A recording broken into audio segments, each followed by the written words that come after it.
welcome to the X bar distribution. So the idea here is we are studying a quantitative variable.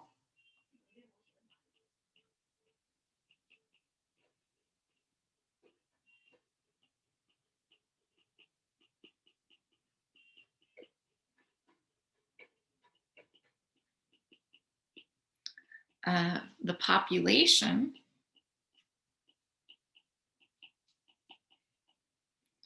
has mean equal to mu and standard deviation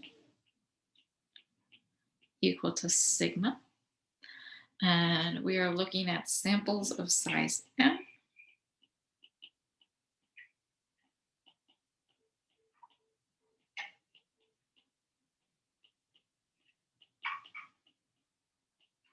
And we are studying the distribution of possible X bars.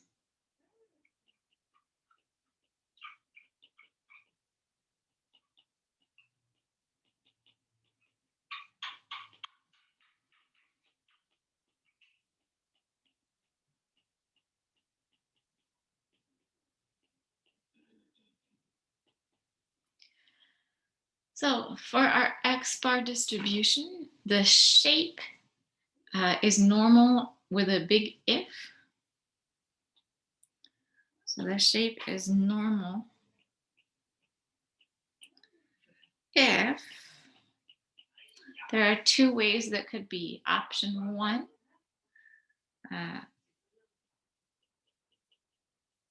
is the population data is normal.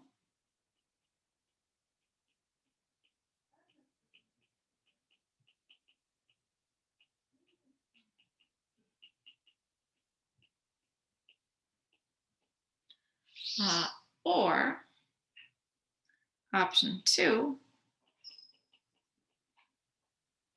is that the samples are large enough, and the requirement for large enough is that that sample size n is 30 or larger.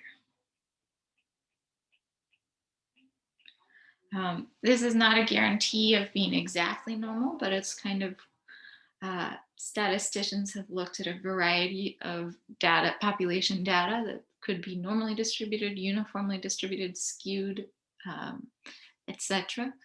And they've found that for n 30 or larger, the distribution of sample means becomes more or less normal.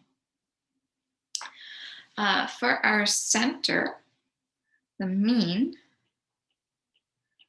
which we will denote by mu for the mean, and then we'll just put a little X bar down below to denote that we are taking the mean of all of our sample means, is simply equal to the population mean.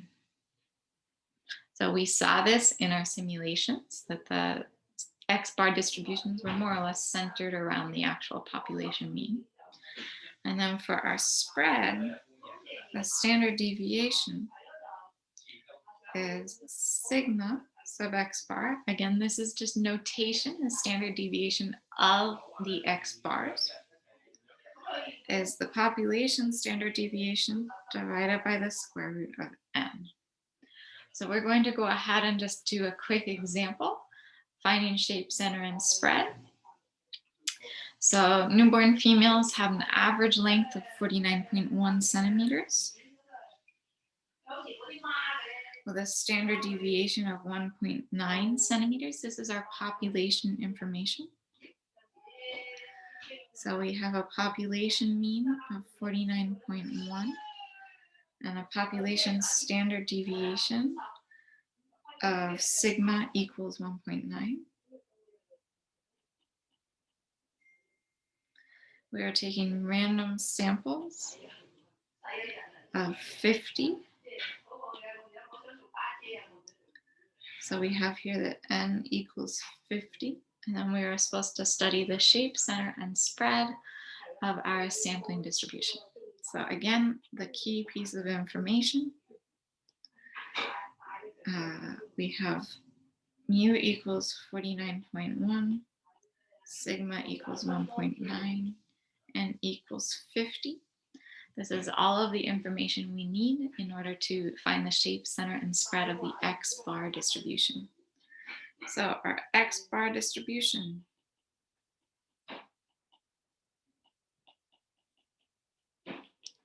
For the shape, nowhere in the problem did I state that we had a normal distribution to start with, so we'll have to go with option 2 and look at sample size. So is n 30 or larger? Well, n equals 50, so that's a definite yes. So we have that this is a normal distribution.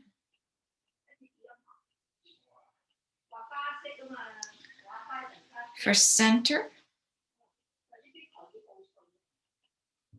mu sub x bar, the mean of our x bar distribution, is simply equal to mu. So we have that our mean is equal to that 49.1. And then for spread, sigma sub x bar is equal to sigma divided by the square root of n. So we are looking at 1.9 divided by the square root of 50. If we do this calculation, we wind up getting, let's see, 1.9 divided by the square root of 50 is 0.26 or 0.27. So this is our shape, center, and spread of our X-bar distribution. It's about approximately normal with center at 49.1 and standard deviation of about 0.27. So this is our X-bar distribution.